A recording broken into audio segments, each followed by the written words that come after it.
This story is being updated. As an American, Meghan Markle said her views of royalty were shaped by fairy tales. She seemed to step into that fantasy when she wed Prince Harry in 2018. But the reality she encountered, one of racism, and an official stoicism that silenced her and her closest friends, led the first royal of color to consider taking her own life.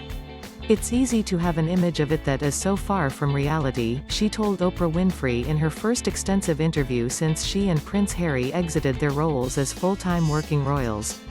"That was really tricky, when perception and reality are two different things."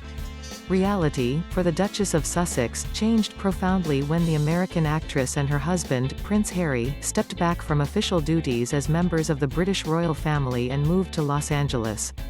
With that came the reality of life with no diplomatic formalities, no government security detail and no royal patronage. And no royal bank account. The couple begins that life with a surprisingly modest nest egg of roughly $5 million and an estimated net worth of about $10 million. By comparison, the Queen has a net worth of $500 million, according to the last tally by Forbes in 2019, while the combined value of the British monarch's holdings with the Crown Estate, the Duchy of Lancaster, a real estate trust, were worth an estimated $25 billion. Markle said little of the British press accounts reflected reality, starting with reports of an emotional clash with Kate Middleton over flower girl dresses that allegedly made the Duchess of Cambridge cry.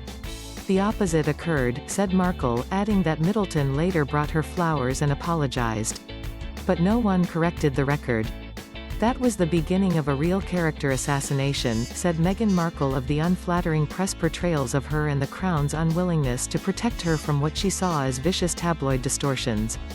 Markle offered a particularly damaging account of private conversations between unidentified family members, who expressed concerns to Prince Harry about his unborn child's skin color, inquiring, "How dark is your baby going to be?" "Growing up as a person of color, I know how important representation is," said Markle, "especially for those who inhabit the Commonwealth of Nations. I know how important it is to see people like you." Markle confided that she reached a breaking point, confiding to her husband that she was seriously contemplating suicide. "I was ashamed to admit it to Harry because I know how much loss he's suffered," she said. "But I knew if I didn't say it, I would do it. I just didn't want to be alive anymore." Markle said she asked to get help, and was denied because of concerns that it would hurt the institution. Instead, she turned to a close friend of Prince Harry's mother, the late Princess Diana, for solace.